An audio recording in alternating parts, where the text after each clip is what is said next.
Hi guys, it's Alyssa and welcome back. So today we're not going to really talk any bit about what the system is. This is for anyone who already knows the system and why it is set up a certain way. I'm just going to go around the circle. It's kind of a chart, set up in a chart, and explain to you a little bit about each kingdom, each tribe, and each personality type and why they fall on the wheel like they do, so you guys can fully understand the scope of it. If something's confusing to you, like why men and women are separated and stuff, there's other videos for that. This is not the video that I'm going to waste time on, okay? So we're going to start, and we're going to start with the Western Kingdom of Women. All right, so the Western Kingdom is the, I'm going to call it the first quadrant, sort of like reading a chart backwards. Normally, if I was to hold up a chart, here's like a beautiful circle chart, I would start at the ascendant and I would go down and around into the 12th house. But in this case, I start with the women, and the women start actually in the first house, but instead of going under, they go over. And so these Western Kingdom women actually begin where men end. And so any woman in this Western Kingdom is going to have more masculine traits. And I'm not necessarily even talking about physical traits, which they might, but they're going to be more masculine identities where normal masculine gender roles would be something that they were more likely to pick up than a natural feminine gender role, if that makes sense. And it's because they start in the first house, which is the last man.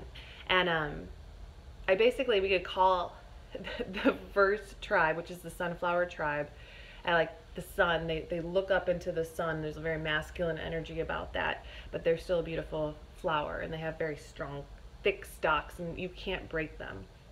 And that's the first tribe of women, and they go over the ascendant, but they take this masculine energy and they bring it up into the woman. That's what they do. So in a way, it's like Eve. She was born and she does shit, and I'm not gonna say she's taken of the man like that, but like there's so much masculine power to her physical presence, and it's something to think about. And I want to also bring up the fact that this is your physical power. Sometimes you might be like, well, I really like girly stuff. It like literally has nothing to do with what you like. These tribes don't care about what you like. They care about the power and your skills and your talents that you emit through your body, and why our bodies bring progress and what we're capable of doing. So the sunflower is the first one. She consists of the pearl, the siren, and the dream. Now the pearl is because she's unique. She's the only woman who is completely immersed, like under the water, like under the sea with men. And so she's unique to woman because she is the most, has the most masculine power, meaning she walks into a room, and whether or not she looks feminine or masculine doesn't really matter. She omits the power of a man. And I just have to be, I guess, blunt with that like that, because I will go into more detail about how that carries over. But there is a strong power, and sometimes because of this power with the pearl personality type, she can be too strong for people because of that, and because she sort of is like a diamond in the rough, like she's the pearl underneath the water, she's the woman underneath the sea. And so then we have the siren, which is the next personality type, which actually falls over the ascendant, and she is obviously she's the mermaid that lures sailors to their death. She takes the 12th house and brings it into the first house, or the first house and brings it to death in the 12th, like 12th being, you know, a mystical being, but she is the ascendant. So the siren is definitely someone who's holding a lot underneath, but is showcasing a lot more properly above. Like they kind of have two halves to them. One that is this very powerful identity, and another that's a very feminine, deep, and almost destructive nature. And none of these are in a bad way. I'm just, you know, trying to explain this. So it's the idea of the siren. Then we have the dream, which she is fully immersed in the 12th house. She's a sunflower. She's still facing the sun. She still has hopes and dreams and aspirations, but she's definitely more dark and even sarcastic or sardonic or witty, because there's a very deep cold part of her that's not really letting up into the world, and much more mystical to her. So the next tribe after that is the Iris, and the Iris women are, even though they're in this Western kingdom of women that has a lot more masculine qualities, they are the most feminine of them. Okay, they omit certain feminine natures. Like, they normally have a powerful butt. There's like a, which butts are kind of nurturing, you know, you look at one and it just seems like, oh, it's like a pillow. Like, that is something that these Iris women have, even though they also have a lot of this this energy of this Western kingdom type women. So Iris, they will start off at they start off with the symbol. The symbol Iris woman is the woman, she's in the 12th house, but she doesn't belong to that sort of under the sea, like mermaids type of the sunflower woman. She is more goals, right? She is the one who holds a lot down, but is still able to maintain her symbol status. She is a power in the world. People sort of look at her as like the poster child for something. Like Marilyn Monroe would have fallen in this, or Jennifer Aniston, like in the Rachel. It's the symbol. They become a powerful symbol that's outside of their own self. That's where their power is. Then you have the next one, who is the 12th and 11th house cusp. She kind of brings the 12th into the 11th, and that's the influence. She's able to take whatever lies beneath and bring it out into the world and influence people through that. Then we have the one that just falls in the 11th house, the Iris that is just maintaining rulership of the 11th, and she's the lifestyle. And if you think about the 11th being networking, and it is influence, it is lifestyle, it is your friendship, acquaintanceships, and everything like that. They have a lot of acquaintances. There's normally a warmth that they have because they only want to live abundantly and comfortably with the people that they love, doing amazing things with their life. So that is the Iris woman. Then we can go into the Poppy woman. And the Poppy woman is the drug. Poppy is a drug. You know, it's opium, heroin. They fall in the 11th and the 10th. And so you think a lot about the 11th house pulling into the 10th. So you're networking, pulling into your status, getting people to come with you and go on your journey with you, no matter what it is. They aren't as, say, friendly as the Iris or even the sunflower women. They're not as bright, but they have a lot of energy and power and charisma to connect and bring people with them on whatever career goals or journey that they have. And so we start with the 11th house. Poppy is the brand. So where you might get the Iris 11th house is lifestyle. It's the way she wants to live. When it gets to the Poppy in the 11th house, she kind of wants to sell the way that she lives, not just live it, because it's about business aspects. And then we have the 11th to 10th house cusp woman, and she is the prestige. The prestige woman wants to wrap up the brand and sort of boost herself up with it in a very unattainable way.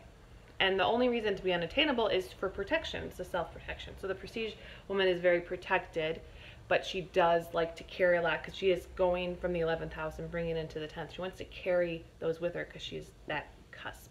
Carry the people into her own personal status power. Then we have the Poppy in the 10th house, and she is the idol. The idol is the drug of choice that gets people to sort of bow down to her no matter what she's doing. And now I want to also add that these are the pinnacle of these life tribes, these personality types. And that means that if you want to, you can be there. It's where your direction goes, where you're going to have the most physical achievements, where your lives are going to make the most sense. So it doesn't matter, like, if you're like, well, I'm so not somebody that people bow down to yet, but you have that inside of you. It's sort of at your root to be able to do that. And because it is all about the 10th. And what the poppy does really well is that even though they are of themselves, they are the ones who are encouraging like everybody around them to also try to attain it, even if it seems unattainable. And I would even say like poppy is all of us. Like if you know that, wow, I can't believe you're so all of us right now. I can't even talk, but that's like, that's what she is. She embodies the all of us nature, even if she can come off like capable of doing things that you can't do, right? So the next part then is we're going over the midheaven, and the midheaven brings in the northern kingdom of women.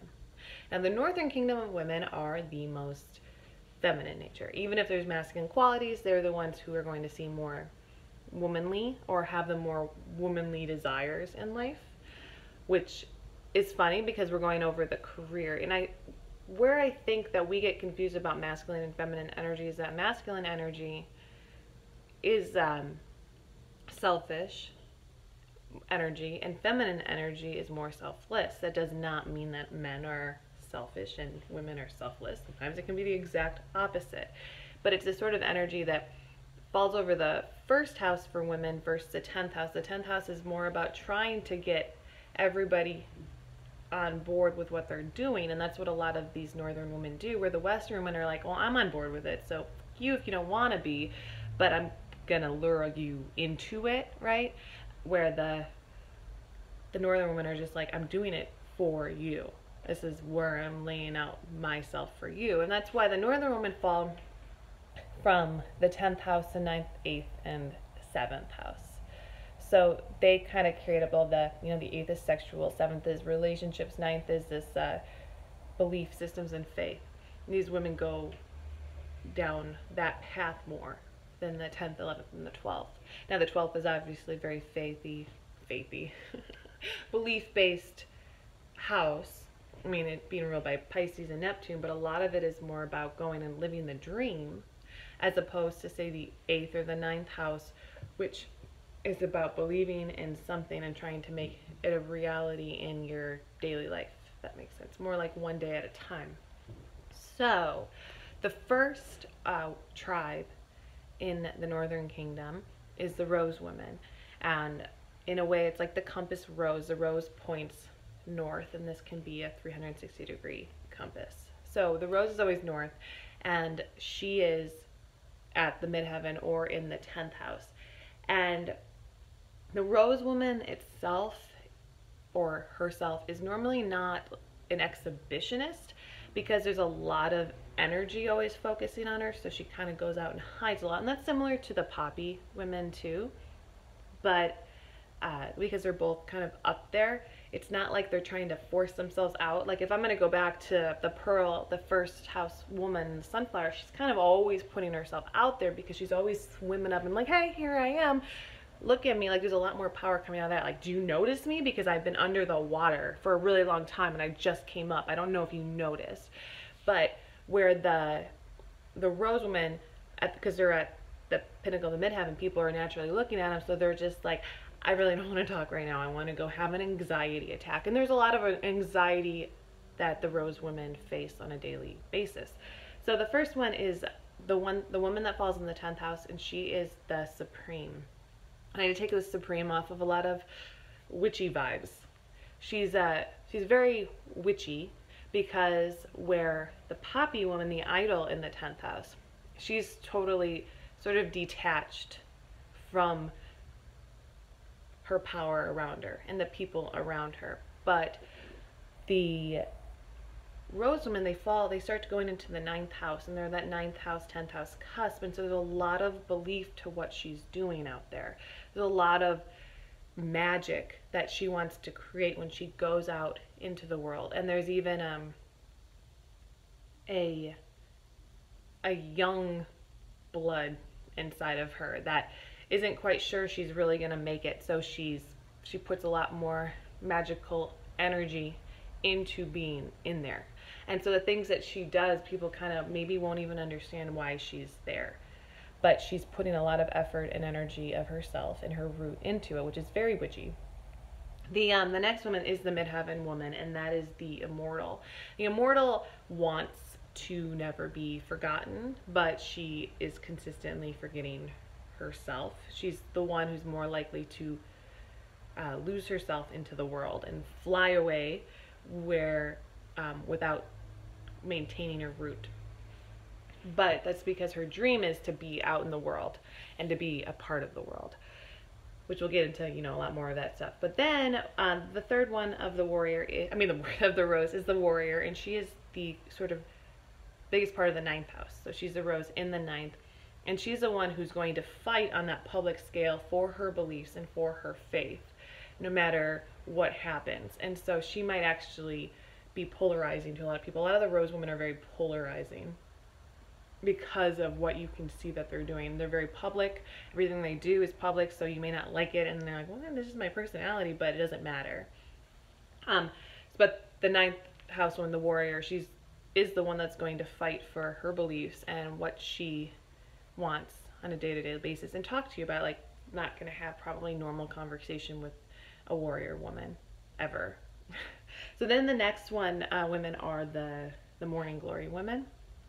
Morning glory women are the morning glory wakes up and then goes away. Like that's what the flower does in and of itself. It says hi, good morning, and then it dies. And that is a part of the morning glory. She has a lot of energy that's very devoted, and then she gets tired. And that's something too that I will go into more about the Western women and the Northern women. Western women tend to have more energy. And when I say that, it means they kind of get it from the sun. They get the energy. Maybe they're not more athletic, but they can be. But their energy is almost fueled by doing things. If they're out there doing things, they get more energy. If they're sort of slacking or being lazy, they lose energy. But these Northern women are the opposite, and the more work they do, the less energy they have. And so the morning glory puts a lot of energy really quickly into one thing and then has to sleep it off, or just loses their desire and their energy in general.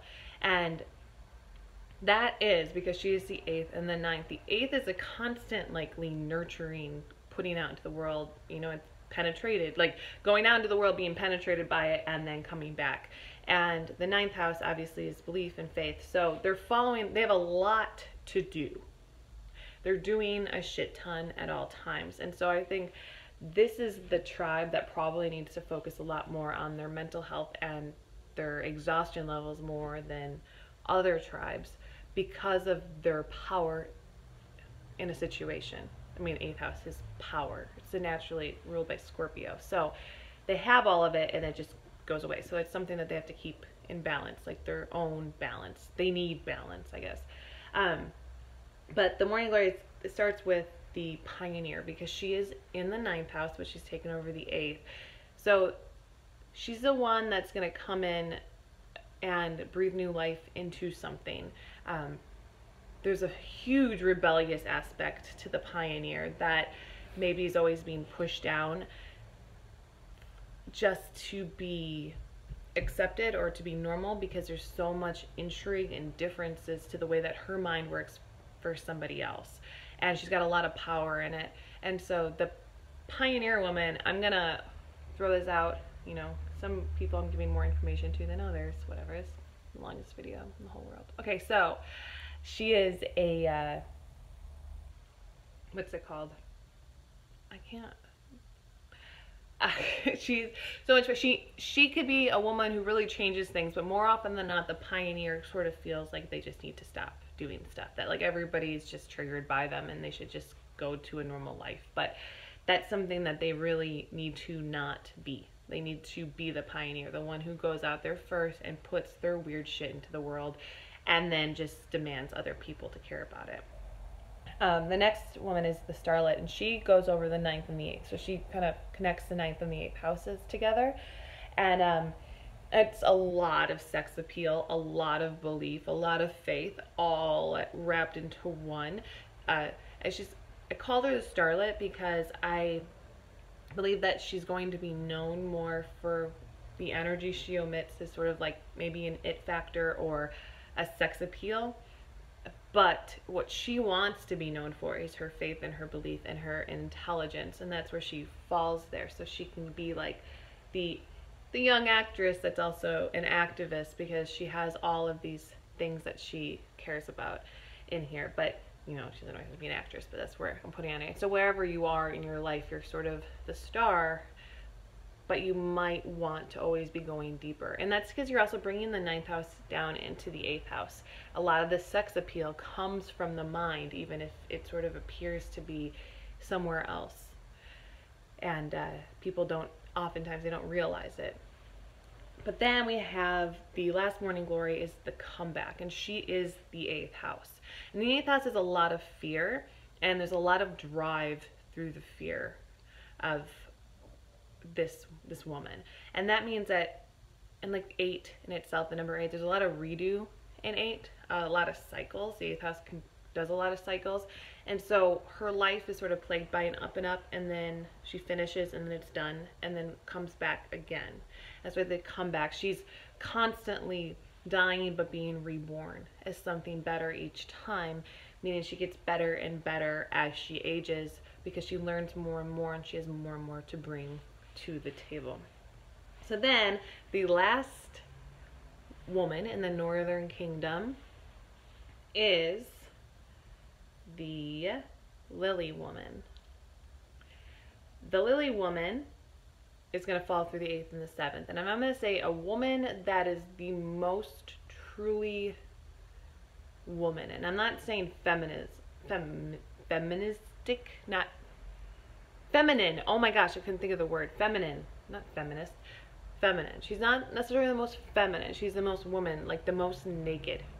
The most, I can't think of words. We're going to go here though. Okay. So Lily, there's like a purity to her and to her womanhood. And so we'll start actually. The first one that is in the 8th house is the woman. And since the 8th house is sex, and where morning glory is like the birth, death, and birth cycles of the power that the morning glory brings to it, the morning glory tribe brings to the world, she's in the Lily tribe, which is more pure, so it is more like she's a natural woman. And a lot of times people want to attack the woman or think that it belongs to them. And so for her being an 8th, she has to have a lot of boundaries, or she might find that she dies at the hands of other people repeatedly. And so her role in life is to find her own power and understand that she goes out into the world and she's perfect as she is. And that's where she demands her power, is through what she brings from her root, and not actually adding a lot of cover up to herself. She is, if that makes sense. So then we have the next one is the romance. So the romance woman is the 7th, the 8th house cusp. Okay, she is where the connection of somebody else to her belongs. There might be even a piece of her that feels like is missing without a connection to another person, because the 7th is about that heart love connection, and the 8th is about that bodily love connection. But all in all, she is on her own, sort of omitting that romantic part of life. You look at her and you think about the romance that she brings into the world, and she's often very creative and ingenious and full of, you know, love songs inside of her, because she is what is, you know, sort of attracting people in general just to see her, just to want to be around her. Then you have the last Lily woman, and she is the one who leads into the men, the Eastern men, and she's called the fire. And it's almost like the fire because she's the first woman who's fully out, you know, of the 8th house. She's only 7th house here. But because the Lily tribe does fall in the 7th house, and the 8th house, because it's the 7th, 8th house cusp of the tribe, she sort of brings that fire of all of the women and brings it out into the world of men. And I like to think of her as new blood, like before, in a way like the pioneer woman of the morning glories. She's also like the woman you're like, what was life like before her? You don't really remember, but it probably wasn't as cool. It probably wasn't as unique or different, because she's going to think more outside of the box. So that is all of the female kingdoms. And I'm going to keep this video going, and we're going to start the 2 men kingdoms. So let's do this. Okay, so now we're going to go with the Eastern kingdoms, because this starts at the 7th house.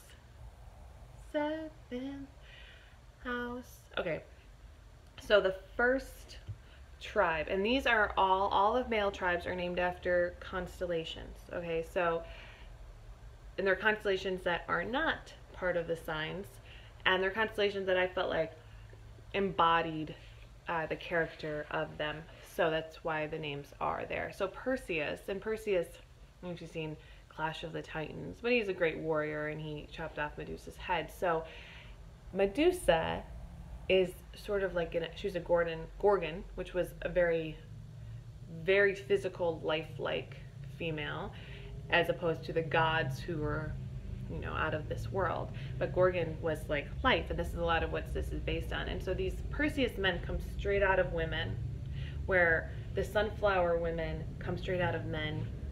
They come out of women, and they are very life-based, and they do control a lot of the physical parts of life, and they have that death power to them. So the Eastern men are not, they're going to be the more feminine natured men, okay? The ones who, I'm not saying that they're feminine, or maybe they are, but they're the ones who have that life-based power, the more rooted feeling. They're not the ones that are sort of living like gods. They live definitely like warriors on the earth. And so the first one being is the 7th house man, and that's the champion. Okay, so the champion is the one man who knows how to like just achieve the things he needs to achieve. And nobody's really looking at him. Nobody's looking at him to achieve, and then he just does. He's the one who's like, seriously, like Michael Jordan, game 6. Like, that's him, because when push comes to shove, he's the one who has the best ability to go out and do it, because he is also on the top part still, right? So most men are down here, but he's still up here. So there's a part of him that shines and even put on display for other people in general. So then the next is the valiant, and that falls over the descendant. The descendant in the 7th house and that part of the 6th house, they're very other. Like, nobody really expects them to come up and do anything. And I know that sounds crazy, but like, that's what they normally have going for them. No one's going to expect that they're the ones who are going to break through. And because of that, they don't get a lot of help, but they do it on their own. And so this one, the descendant men are called the valiant. They're very brave. There's a lot of courage that it takes to be them, but they're the ones who pave the way in new areas and explore new places that we're too busy to look at. That's where they come through with that.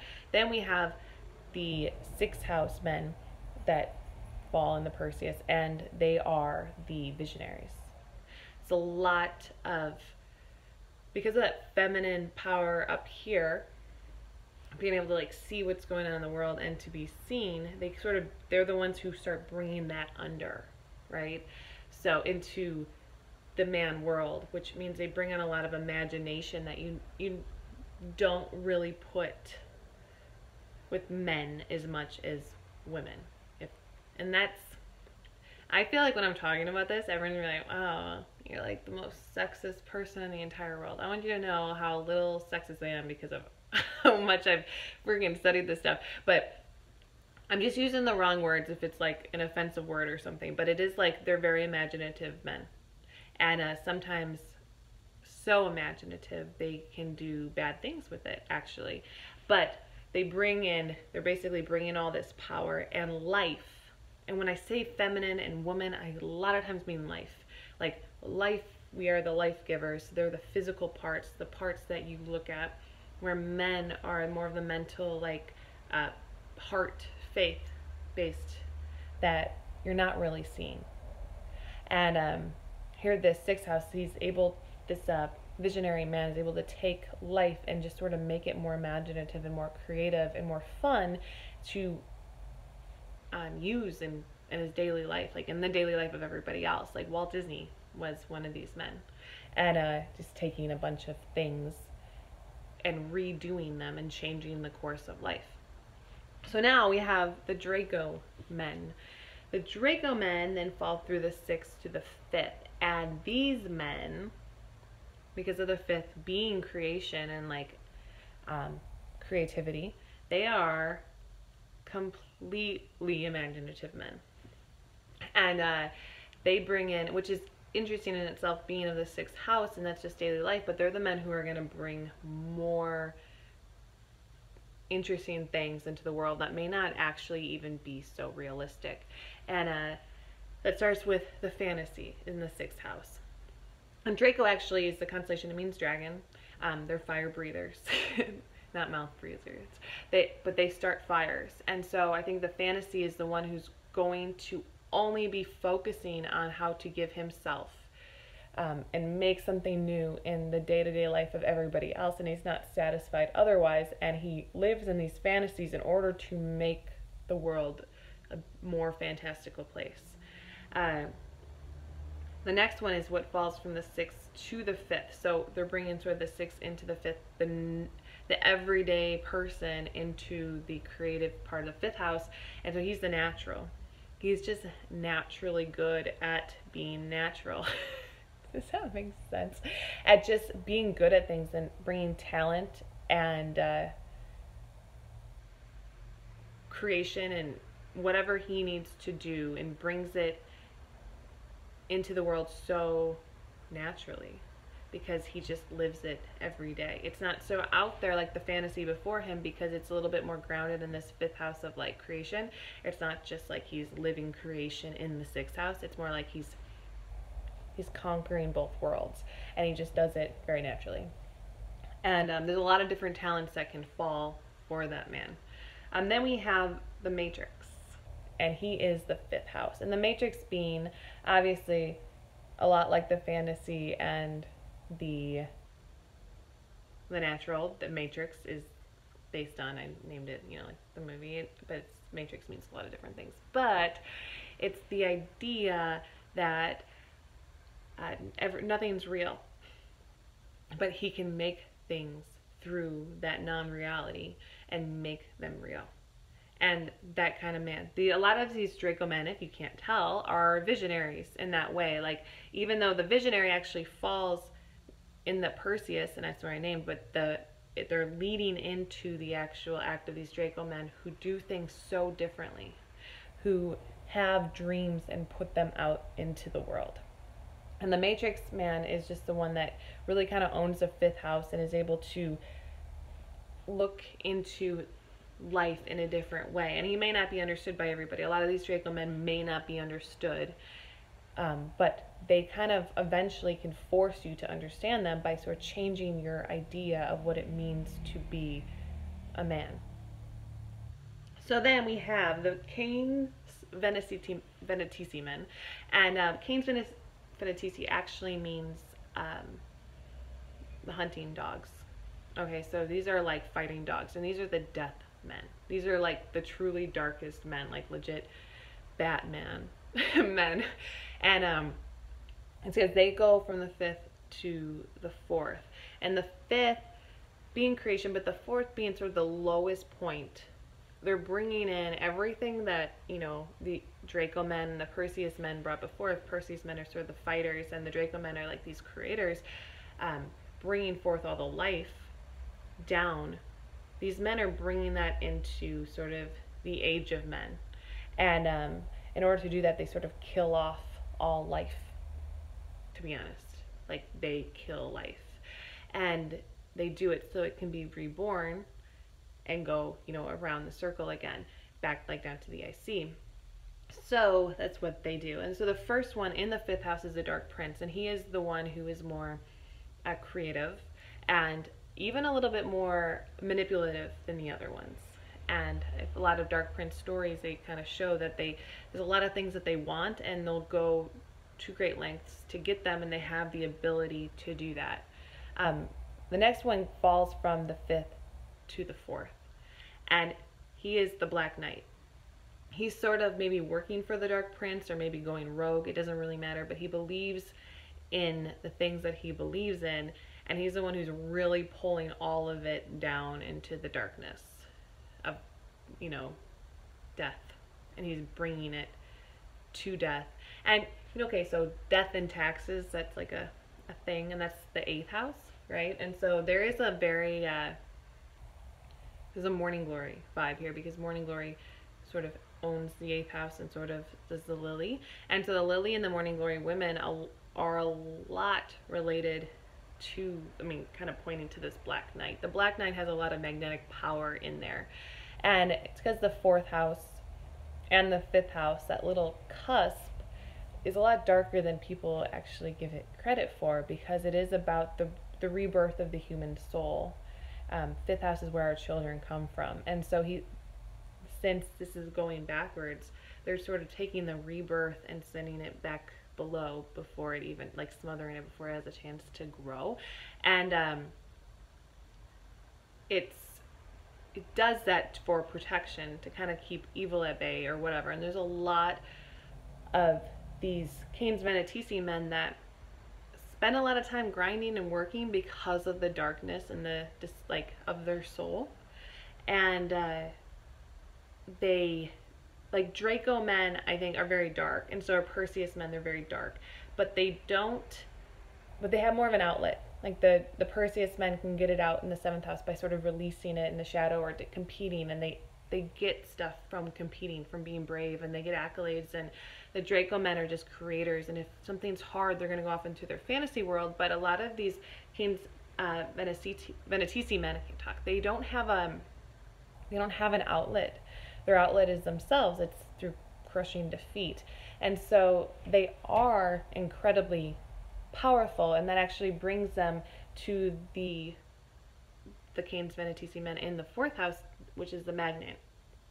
It's another word I had for was the Mogul, but I wanted to kind of flow better between the Black Knight and the Dark Prince. I would like King Arthur vibes, but they are that dark power that controls a lot of things. You'd be surprised how many presidents are in this tribe, because they also bring forth change. We want something to die, so we're going to vote for somebody who's going to kill off the last regime. That makes sense, and that's what they do best. The Magnet, since he's in the 4th and he's not crossing over the 5th, he's less out there for creation purposes, and he's more out there for himself, which is why he's able to grow a lot more powerfully than, say, maybe the Dark Prince and the Black Knight is on their own. They don't have to balance as much. They kind of just bring everything, and they don't really care about what other people think of them. And I do think that's something to do with the Cain's Venatici men as well. But that's sort of them. I see, I'm already getting pulled under, like, talking about them so much. So I'm going to move on, because we're going to do lots of videos on this. Next, we've got now into the Southern men, the last men. The Southern men are the men, like that, the most masculine of the men and the most removed from, say, their root in life. And I think the Magnet growing into the first tribe of men, the Orion men, kind of shows you where they're going. A lot of them are born bosses, like leaders, and they don't have cares about darkness as much. Although the Orion men, because they fall over the IC, there is a darkness that they build from, and then they send it out into the universe. And they sort of have like a sword, and that they can just like get out into the world. If you could see what I'm doing here, but I'm just really, whatever. I'm trying to feel like an Orion man. The first one is the Orion man that falls in the 4th, is not reached the IC yet, and he is the Undiscovered.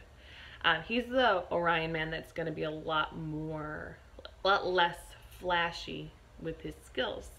But doesn't mean he doesn't have them. In fact, he works really hard, and he is on par with the Magnate. He's going to make waves, business waves, money waves. But part of him probably wants to be seen more than these Cain Venatici men want to be seen. And that's why, given the name of the Undiscovered, he works a little bit like these dark men, but he has more of this light that he wants to like send out into the world. So he works underneath and then he sends it out, and then he is discovered over time.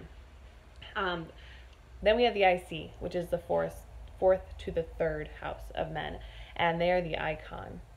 The icon men are just that. They sort of make their stamp on whatever they do.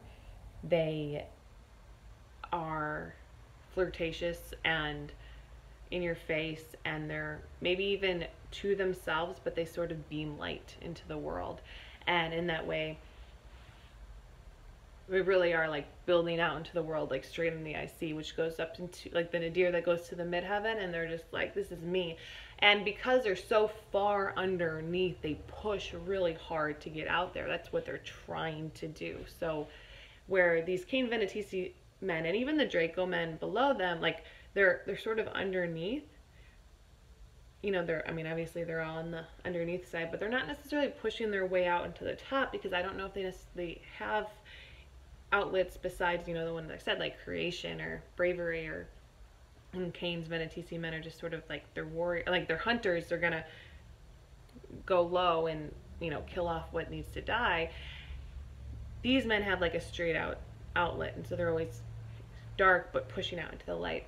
And then the last ones in the Orion are the Legacy, and they're the ones who feel like they have a lot of power because the icon came right before them, and they feel that there's something a lot like going on, that they have a lot to live up to, and they're going to try really hard to honor that and live up to that and build off of what was given to them before. So obviously I talked about this one a lot less, but I don't want to waste so much time here. I'm not wasting time. Okay, so then we have Centaurus. Centaurus is it's a centaur, right? They're like, in a way, it's very saggy, even though they fall over the second and the third house, you know, Sagittarius-y. But they are like, in a way, like I used to, in my head, I called them the gun. These gut, like they're the ones pulling the trigger all the time. And it's the second to third houses. They oppose the 8th and the 9th houses. Those are like the faith, the sex, the getting it done, the weaponizing knowledge. And that's what they do. They weaponize knowledge. They weaponize their anger. They weaponize their bodies. And they can be in your face. A lot of athletes are here. And the first one is the Prodigy, and he's in the third house. And the third house is a lot of mental energy, and so there's a lot going on with them. And if he comes out from the Legacy, and the Legacy already feels like there's a lot pushing into him, that Legacy sort of leads into the Prodigy, that the Prodigy just maybe doesn't have the Legacy, but comes out with the knowledge of the Legacy. Like an Orion man that is a Legacy, he's going to have that feeling like, you know, my parents were somebody, I need to be somebody too, I got to complete that. But the Prodigy may not have the parents that they're living up to. They might come from nothing, but they come out on top because they were sort of born with something unique to them that's never been in their bloodline before. And that's where they're releasing it. And then the next one goes from the third to the second, and they're the Rebel. And if you look at the second house, a lot of stability, and they, in a way, like to upset that stability by bringing that third house, that mental energy into it. So not allowing the second house to be stagnant, because the third is going into the second, going backwards. There's energizing into this stability, and in that way, they're highly rebellious, and they don't necessarily sit right with everybody because they do that, but they kind of come up and F things up. And then we have the Gangster, and he is like the full Centaurus man in the second house. And he's the Gangster because he is stable. After all that mental energy, all that rough road before him, he has found a way to allow the weapons to work for him without ever really having to pull the trigger unless he wants to. Sort of like the old school, the OG, the the one who's got a lot of pain and rebellion behind him, possibly, but he's learning how to use it so that he doesn't have to lift as many fingers or work as hard as these men, these other Centaurus men. I believe that Centaurus men work very hard, like in a physical way, always, always, always creating some sort of energy so they can react to it. And the gangster maybe has that energy coming at him, but he's not always naturally trying to create it. So then the Centaurus goes into the Canis Major, which is the last man tribe, and it goes from the second to the first house. So the Canis Major starts off in the second house, and it is the hero. The hero is exactly what it is. They sort of come in with this Captain America, bright-eyed, I'm going to save the world thing. Sometimes it can be a little bit darker because there's a lot of darkness that came before them, but they tend to look above it and try to find a solution. So I guess in a way, finding a solution is a hero, and it's because the second house is stability, and they want to keep the stability for everybody, and that's what they come in to do, to right the wrongs and to create justice for the world. You'd be surprised how many Marvel superheroes are the hero. I'm not even going to tell you. You should just go look them all up, because pretty much all of them are the hero. Like, the actors who play the Marvel superheroes are all in this tribe, because they all have that sort of same thing. Like, what? I'm bright-eyed and witty, but I'm still dark and mysterious. Like, that's where you are. Then, the second to the first house cusp are the legend. And I forgot to talk about what Canis Major means. Canis Major means the greater dog. See, where the Canes Venatici men are the hunter dogs, working sometimes in groups or smelling shit out and to attack it and kill it. The Canis Major is a dog that doesn't necessarily go out hunting for things. It likes to just stand up like on top of a mountain and look at everything. That's the greater dog. So we have the legend, and that legend goes from the second to the first house, and it is a lot of more of the selfish version of this greater dog. I'm not saying that this person's selfish, but there's a lot that they keep to themselves and a lot that they do for themselves. And so where the hero is going from the second to the first, trying to create this stability, these men have this ability, and now they're trying to bring it into their life and how to make their life better. And so they do a lot that in a way sort of eventually brings them legendary status. Like, they did that. Yeah, you know who just did that? The Legend Men. They made that happen, and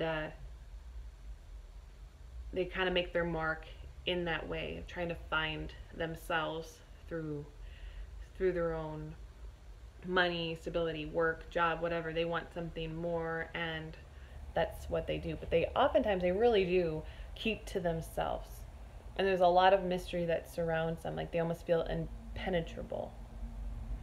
Then the last one is the myth, and that is the first house ruler, and they're right next to the Pearl women. Now the myth, and they almost seem like made up, and where the legend sort of gets into this made up, like, did they really do that? The myth, there's a lot of myths surrounding these men as well, because they are the first house. They're doing a lot of things for themselves and for mysteriousness. And actually, I can't, let's see, trying to think of a man that I can compare this to, but a lot of times they'll do great things for the greater good, but they do it based on their own internal instincts, and then you sort of wonder what actually went on around them and during that time to make them sort of act on these instincts. And in that way, they are like the final man. That also makes sense. Like, we're leaving the men, we're getting the hero, the legend, the myth, and it's like the gods have left the earth, and now life in the woman is emerging outside of this man. And so it's like, did he exist? And I think that these men are wrestling with their own existence, and a lot of it has to do with this first house nature of you know, who are they, where are they going, what mark are they going to make on the world, and if they do, it's going to be something that just blows everybody out of the water or does nothing at all. And since they are so close to the woman too, there's a very attractive quality about them. And actually I think there's a very attractive quality against this whole Canis Major tribe, to say the least, because of how connected to the female tribe. The Western tribe women are very attractive to people. I mean, all women are, okay? But it's because of, right now especially, this the energy that is created through this ascendant line is a huge, powerful thing. It's actually, in a way, it's more powerful than this midheaven at this point, because it's really hard to progress. In the midheaven, the IC line is about progression, and that's what the men down here, and even like the Eastern men, the Northern women, are trying to reach here. But these Southern men and these Western women are trying to reach the ascendant, and it's themselves and figuring out what to do for themselves to make their own mark, which is about our physical presence. And so there's a lot of power in the presence of these men, especially the Canis Major men and the Sunflower women. They have a lot of personal presence. Whether or not they're doing much at all, it doesn't really matter. People are kind of drawn to them. And so I think that's what, we have the myth and the pearl right there next to each other, which is like they're underground, but you want to look at them, or you can't turn away from them. You see them no matter what they do. And that's, I think, the connection right there. And then before it goes back around the wheel again. So this is an hour-long video, but I'm sure that you guys probably fast forwarded to your points. Yeah, and that is all I'm going to say about this. If anyone wants to know, this video is also only for you guys here on Patreon, because I am not going to give everybody this long breakdown, but I wanted you guys to have this now because I want you to know what you're getting into and what these videos are going to be before you wait forever for each one of the videos to come out. But I'm going to start going through each one, Northern Kingdoms, Western Kingdoms, Southern Kingdoms, and I'm going to break them down like that in much more detail. And each one of these personality types, if you want to see, I have, you know, oodles of information written down about each personality type and each tribe and all the stuff that I did. So I'm just going to, you know, go and shoot that into the world. But for now, this is yours you can listen to the whole thing, just find yours, it doesn't matter, and enjoy myself trying to ramble and talk about this for this long. And I will talk to you later, guys. Thank you so much for coming by. Goodbye.